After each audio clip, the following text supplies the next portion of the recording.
안녕하세요.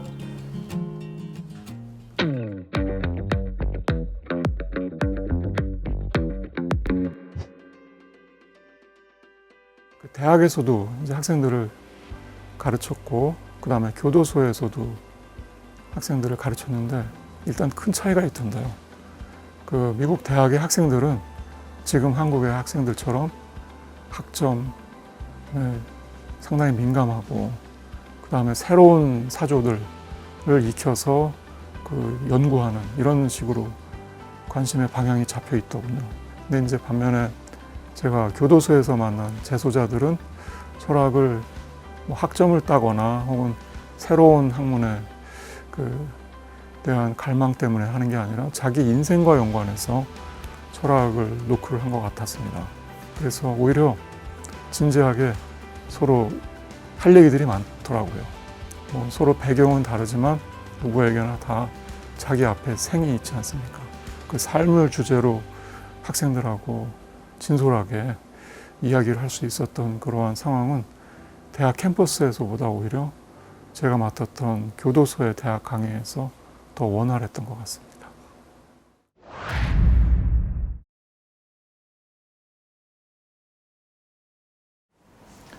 네, 그러면 이어서 대륙 철학 배우기와 짓기에 대해서 함께 대화해 보겠습니다. 서양 철학사에서 지금과 같이 영미 철학과 대륙 철학이라는 뚜렷한 대립 구도가 형성된 건 비교적 근래의 일이 아닌가 싶습니다. 브렌타노와 그의 두 제자인 후설과 마이농에 대한 프레게와 러셀의 비판으로 시작한 20세기에 와서 서구 철학계는 영미 철학과 대륙 철학의 두 갈래로 나뉘어서 서로 다른 길을 걸어왔습니다. 브렌타노의 화두였던 지향성은 영미 철학과 대륙 철학에서 여전히 공통된 중심 주제이지만 이 역사와 현재를 기억하고 있는 철학자는 거의 없는 것 같습니다. 칸트의 후예들은 더 이상 휴무를 읽지 않고 프레게의 후예들은 더 이상 후설을 읽지 않습니다. 이러한 편중된 독서 습관을 교정해줄 교사를 찾아보기 힘든 마당에 양 진영 사이에 거의 완벽에 가까운 단절은 앞으로도 계속될 전망입니다. 그 한 예로 영어권에서 출간된 Reading Epistemology, 즉 인식론 독본이라는 책의 저자들을 살펴보겠습니다. 존 펄럭, 로버트 노직, 알빈 골드만, 윌리엄 얼스턴, 프레드 드레츠키, 타일러 버지, 모두 미국의 철학자들입니다. 책의 내용도 그들의 이론이나 논증으로 가득 차 있습니다. 적어도 이 교재에 의하면 200년 남짓한 역사를 지닌 미국의 철학계가 2000년의 역사를 지닌 인식론을 독점하고 있는 셈입니다. 이번에는 그와 자매서로 출간된 Reading Metaphysics, 즉 형이사학 독본이라는 참고서의 저자들을 살펴보겠습니다. 서울 크립키, 데이비드 루이스, 데렉 파핏, 타머스 네이거, 다널 데이비슨, 데니얼 데닛. 사정은 이곳에도 대동소이하네요. 부정할 수 없는 뚜렷한 업적을 남긴 후설, 하이데거, 푸코, 들레즈 등의 대륙 철학자들의 이름은 보이지 않습니다. 이들 대륙 철학자들의 철학을 가르치는 교수나 강의는 미국의 주요 대학 철학과에서 거의 찾아보기 어렵습니다. 그들은 철학과보다 비교 문학과에서 더 많이 논의됩니다. 미국을 위시한 영어권 대학의 인식론과 형이사학 강의에서는 실제로 위의 교과서들 혹은 그와 비슷한 내용의 책들이 교재로 사용됩니다.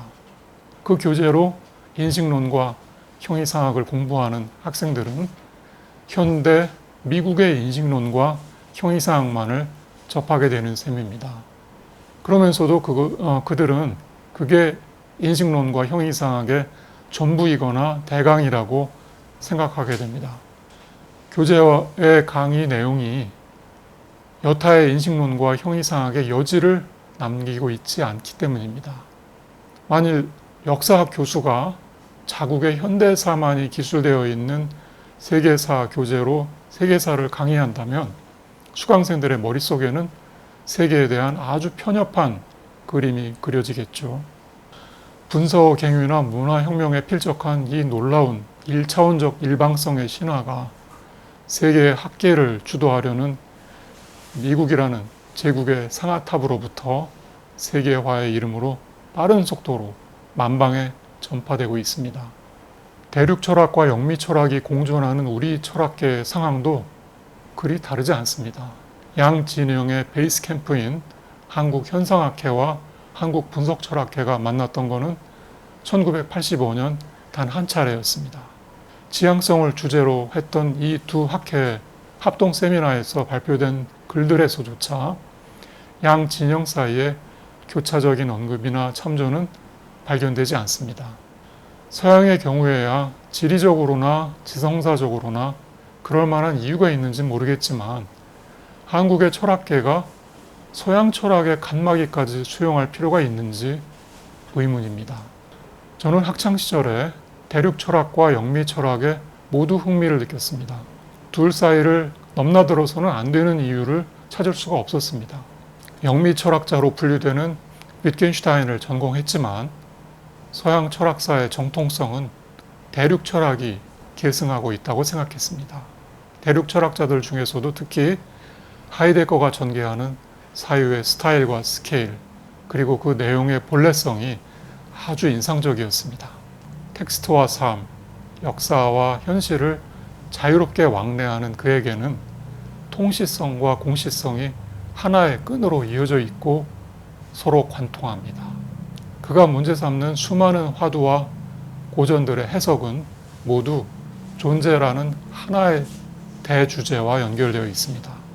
그처럼 다작인 사상가가, 그리고 그처럼 광범위한 많은 화두를 거느린 사상가가, 거기에다 2500년 서양 철학사 전체를 망라하는 엄청난 스케일의 사상가가 그렇게 철저한 일관성을 유지할 수 있다는 사실은 경이롭기까지 합니다. 일관성의 유지를 위한 하나의 방법은 반복입니다. 다작인 하이데거에 있어서도 반복은 불가피합니다. 그러나 그의 반복은 늘 새로운 면모를 함께 생성합니다. 그런 점에서 그가 사용하는 반복은 주제와 변주로 진행되는 대편성 교향곡의 작곡 기법을 연상시킵니다.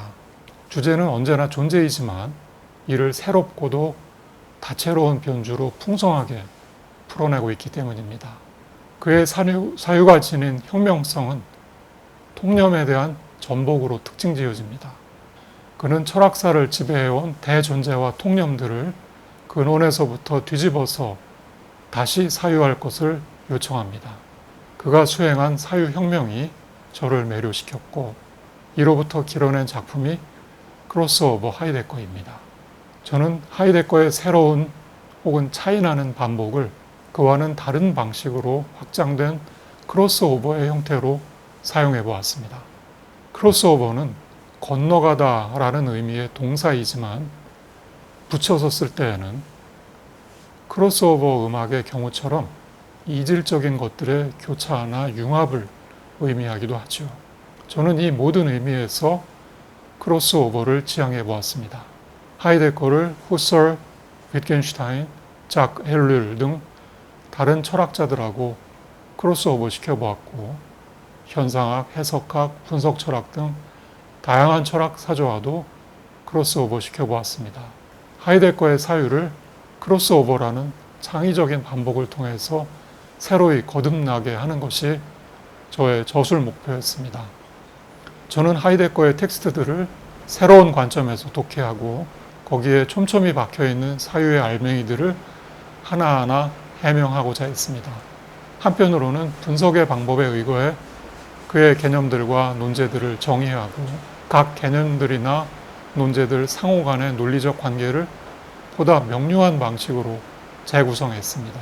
그리고 다른 한편으로는 텍스트에게 물음을 던지고 텍스트로 하여금 그 물음에 답하게 하는 해석학적인 대화의 방식으로 이야기를 풀어나갔습니다.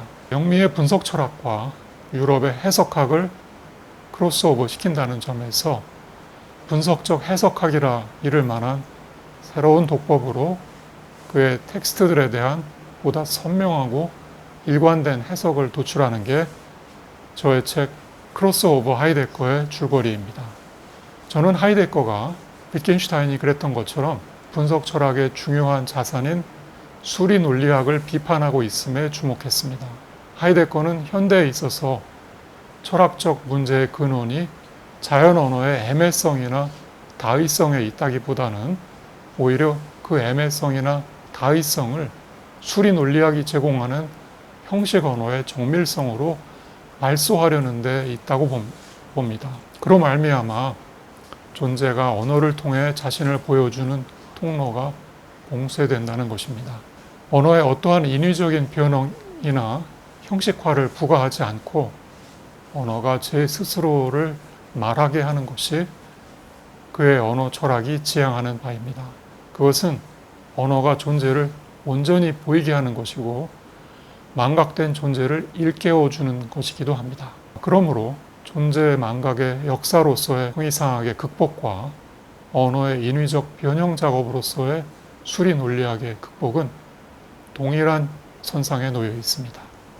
하이데거에 의하면 수리 논리학은 사람의 사유가 퇴화하고 있다는 징후입니다.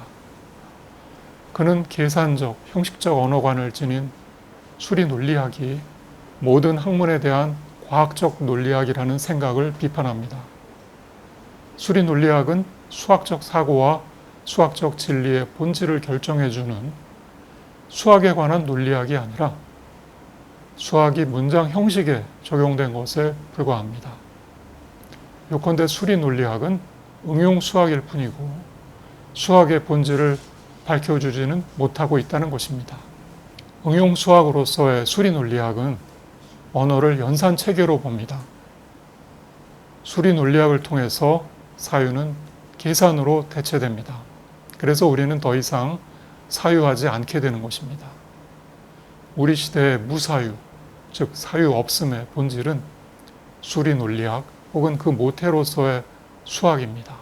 그리고 계산으로 대체된 무사유는 과학과 기술을 그 정점으로 하는 우리 시대의 세계상에서 그대로 관철되고 있습니다. 과학을 관찰, 가설 설정, 확증, 법칙 정립의 과정으로 이해할 때 하이데거에 의하면 수학은 출발점인 관찰이 시작되기 이전에 이미 관찰 대상에 투사됩니다. 투사된 수학은 과학이 사물의 구조를 이론화하는 데 사용되는 청사진입니다. 관찰은 이러한 수학적 청사진이 설정한 범주 내에서 이루어지고요. 즉, 관찰을 통해 얻어지는 경험은 수학적 청사진에 의해 통제된 그런 경험입니다. 이러한 통제는 존재와 존재자에 대한 수학적 공작입니다. 그는 뉴턴과 갈릴레이의 물리학에서 수학적 공작의 이해를 찾습니다. 그들은 자연을 균일한 시공간의 장으로 이해합니다. 시공간의 문맥을 배경으로 해서만 사물들이 경험되고 그들의 운동이 계산됩니다. 어떠한 사물과 그것의 장소도 단지 수학적 좌표상의 한 점일 뿐이고 어떠한 운동도 단지 좌표계상에서 이 점의 변화에 불과합니다. 자연에 대한 수학적 공작은 이처럼 무차별적이고 획일적인 것입니다. 그리고 이러한 작업은 존재를 있는 그대로 보여주는 작업이 아니라 과학적 설명이라는 목적에 맞게 가공하는 활동입니다. 형이상학을 세계상과 존재관, 그리고 사람과 세계와의 관계로 이해할 때 우리 시대의 사람과 세계와의 관계는 공작과 공작 재료의 관계입니다. 그리고 그 형이상학의 귀결은 기술, 즉 테크놀로지입니다. 공작은 사람의 목적과 욕구를 존재자와 존재에 대한 통제, 계산, 지배, 착취로 이끕니다. 이제 사물은 공작의 목적과 요구에 따라서 부품으로 전락하게 됩니다. 예컨대 공기는 질소를 배출하도록 쥐어짜지며 땅은 광석을, 광석은 우라늄은 파괴나 평화적 사용을 위한 원자력을 생산하도록 강요받습니다. 이러한 기술 시대의 도래는 사람의 사유를 대체하는 수리 논리학의 시대와 중첩됩니다. 그리고 그 중첩은 필연적인 것입니다. 하이데거가 볼 때 수리 논리학과 기술, 즉 테크놀로지는 동일한 하나의 형이상학에 대한 다른 표현입니다. 그건 서구 사상이 마지막 단계에 돌입하는 하나의 징후입니다. 그는 수리 논리학에 의한 언어의 왜곡을 비판하면서 그 왜곡의 뿌리가 보다 깊은 곳에 있음을 지적했습니다. 그 뿌리는 우리 시대 정신에서 더 나아가 사람의 삶의 형식, 서구의 형이상학 전체에서 발견되고요. 그러나 그는 자신의 철학이 시대의 어두움을 밝히는 어떤 처방의 구실을 할 수 있으리라고 믿지는 않았습니다. 그는 시인 알렉산더 포우프의 말, 잘못은 사람이 저지르는 것이고 용서는 신의 일이라는 말을 쫓아서 그 처방의 몫을 신에게로 돌렸습니다. 신만이 우리를 구원할 수 있다는 것이 시대 정신에 역행했던 반시대적 사상가인 하이데거가 남긴 생애 마지막 대담의 메시지였습니다.